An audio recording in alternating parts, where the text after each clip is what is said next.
Hello guys, welcome back to the ethical IAS. आज के current affairs में आपका स्वागत है। आज हम करंट अफेयर्स में कुछ ऐसे टॉपिक्स डिस्कस करेंगे जो यूपीएससी और पीसीएस के पर्सपेक्टिव से आपके लिए इम्पोर्टेंट रहेगा। तो दोस्तों, हमारा पहला करंट अफेयर्स है आज क्वाड समिट के बारे में। इंडिया यूएस रिलेशन बात करेंगे हम उस पर।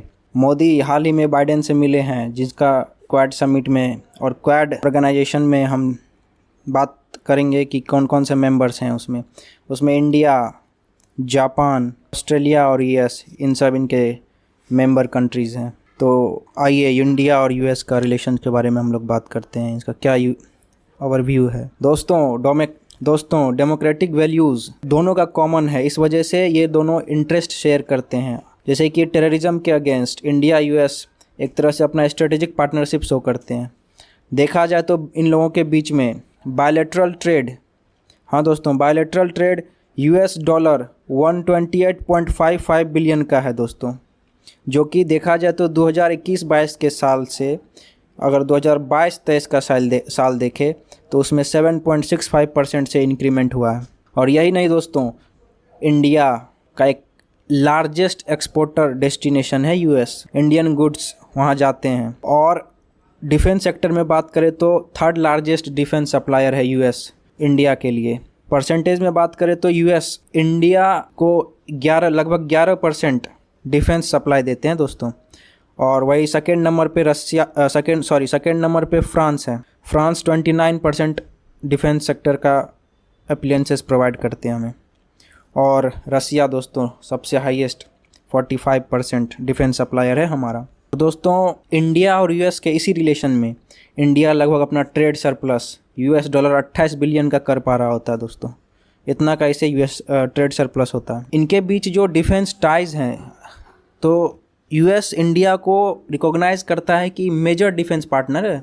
2016 से यूएस रिकॉग्नाइज करता है इंडिया को कि यह मेजर डिफेंस पार्टनर है। और कुछ डिफेंस एग्रीमेंट्स है यूएस के साथ इंडिया का, जैसे कि लेमा 2016 में हुआ है। इसका फुल फॉर्म है logistic exchange memorandum of association.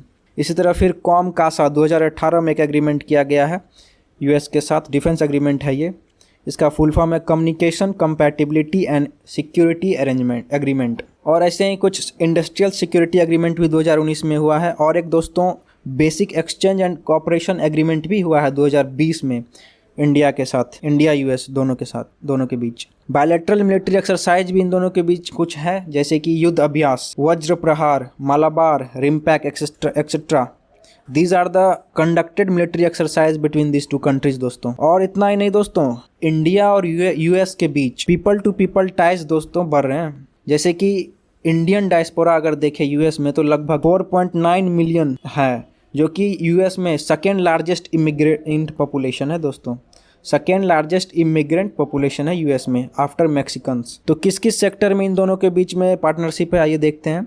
जैसे कि क्रिटिकल मिनरल्स, क्वांटम टेक्नोलॉजी, इन सब चीज़ों में भी इन दोनों का कोऑपरेशन है, पार्टनरशिप है। हेल्थ के सेक्टर में, एजुकेशन के सेक्टर में भी है दोस्तों। आपको पता है एजुकेशन आजकल कितना इंपॉर्टेंट है, तो यूएस इंडिया ये सब भी एक दूसरे को कोऑपरेट कर रहे हैं। इंडिया से बहुत सारे बच्चे पढ़ने यूएस जाते हैं, और ज़रूरत पड़े तो यूएस के भी कुछ आ जाते हैं। जैसे कि आप जानते होंगे एक टाइम में नालंदा यूनिवर्सिटी ये सब कितना फेमस था, फिर से इसे रिवाइव किया जा रहा है, फिर से फॉरेनर्स आएंगे हमारे यहाँ। इसी तरह स्पेस टेक्नोलॉजी में इन दोनों के बीच पार्टनरशिप है।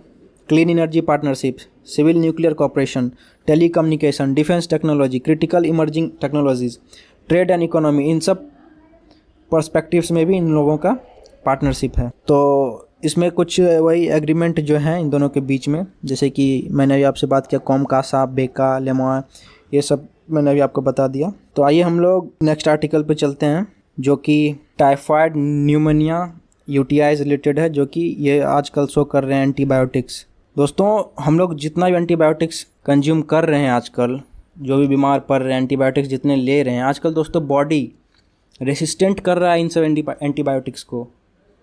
आप बीमार पड़ रहे हो, आप दवाई भी खा रहे हो, लेकिन वही दवाई आप पे सूट नहीं कर रहे हैं, आप ठीक नहीं हो पा रहे हैं जल्दी। लेकिन कुछ समय पहले आप उसी दवाई से पहले ठीक हो जाते थे। तो इसी को बोलते हैं रेसिस्टेंस। आप जो भी एंटीबायोटिक्स यूज कर रहे हैं, अगर आप लंबे समय से यूज कर रहे हैं तो मे बी आपके बॉडी में उसके लिए रेसिस्टेंस डेवलप हो जाता है। तो आप फर्दर जो यूज करेंगे उस मेडिसिन को, तो आप में उतना इफेक्टिवली वर्क नहीं करेगा। तो आइए पढ़ते हैं ये क्या है। रिसेंटली देखिए रिपोर्ट जारी किया गया है ICMR और AMRSN के द्वारा। ICMR दोस्तों Indian council of medical research है और anti microbial resistance surveillance network, इन्होंने कहा है एक रिपोर्ट में कि किस तरह से UTI, blood stream infection, drug resistant हो रहे हैं। इनके दवाई वगैरह जो लिए जा रहे हैं टाइफाइड के, न्यूमोनिया के, कुछ इन्फेक्शंस जो ब्लड हैं वो जल्दी ठीक नहीं हो पा रहे हैं आजकल।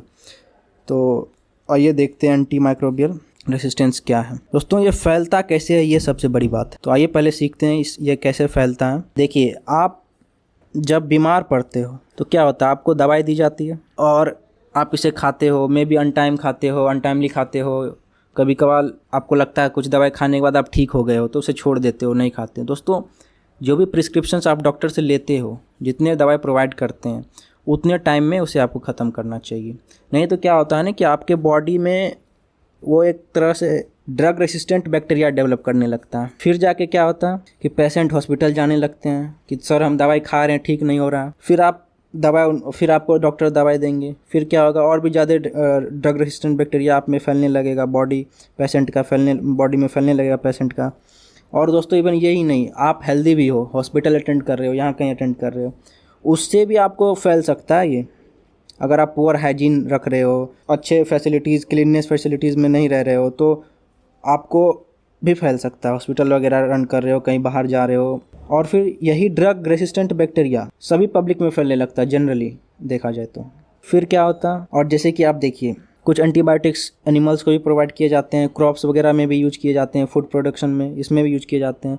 उसको फिर एनिमल कंज्यूम करता है, उनके अंदर भी वो बैक्टीरिया डेवलप हो जाता है और फिर वो बैक्टीरिया ह्यूमन तक पहुंचते हैं दोस्तों, फूड के थ्रू, एनिमल प्रोडक्ट्स के थ्रू, और फिर फिर ह्यूमंस में फैल जाते हैं ये। तो इसी तरह ये एक तरह से चेन बना ले रहा था दोस्तों। तो कैसे फैलता है आपने ये समझ गया। ये दोस्तों वर्ल्ड हेल्थ ऑर्गेनाइजेशन का डाटा है कुछ। और काउजेज़ क्या है दोस्तों, एंटीबायोटिक रेसिस्टेंस का काउजेज़ क्या क्या है वो देखते हैं। जब बैक्टीरिया अपने आप को, मान लीजिए आपके बॉडी में बैक्टीरिया है, वो अपने आप को चेंज कर लेता है, तो फिर जो पहले जो बैक्टीरिया था वो अपने आप को चेंज कर लिया और आप वही मेडिसिन यूज कर रहे हो जो पहले यूज करते थे, तो आपको क्या होगा, वो बैक्टीरिया फिर रेसिस्ट नहीं करे, वो मेडिसिन उस पर काम नहीं करेगी। तो इसी को बोलते हैं रेसिस्टेंस टू द एंटीबायोटिक्स। आप जैसे कि कुछ मेडिसिन वगैरह को आप ओवर प्रिस्क्राइब कर लेंगे, पेशेंट उस मेडिसिन को सही समय पे नहीं ख़त्म कर पा रहा है या ओवर यूज कर ले रहा है उस एंटीबायोटिक्स का। ऐसे होता है ना कि जल्दी ठीक कर लेने के लिए आज 3 मेडिसिन खा लेते हैं, लेकिन डॉक्टर आपको प्रिस्क्राइब किए हैं 2 ही खाना है। तो इस तरह से लैक ऑफ हाइजीन, इन सब चीज़ों की वजह से एंटीबायोटिक रेसिस्टेंस होता है बॉडी में। तो हम क्या कर सकते हैं इनसे बचने के लिए दोस्तों? तो सिंपल है, आप क्या करिए, वही एंटीबायोटिक यूज करिए जो आपको डॉक्टर प्रिस्क्राइब करते हैं, वो भी प्रोफेशनल हेल्थ प्रैक्टिशनर से आप लीजिए। और जो भी मेडिसिन आप लेते हैं फुल प्रिस्क्रिप्शंस को आप बेटर वे में यूज करिए और सही समय पे यूज करिए। और जो भी बच जा रहे होते हैं प्रॉपर प्रिस्क्रिप्शंस के बाद, इतने टाइम में आपको ही मेडिसिन ख़त्म करना, उसके बाद अगर मे बी कोई मेडिसिन बच जा रहा हो तो उनको आप नहीं यूज करिए, उसको मे बी आजकल फैसिलिटीज़ है रिटर्न करने का, वहाँ आप कर दीजिए।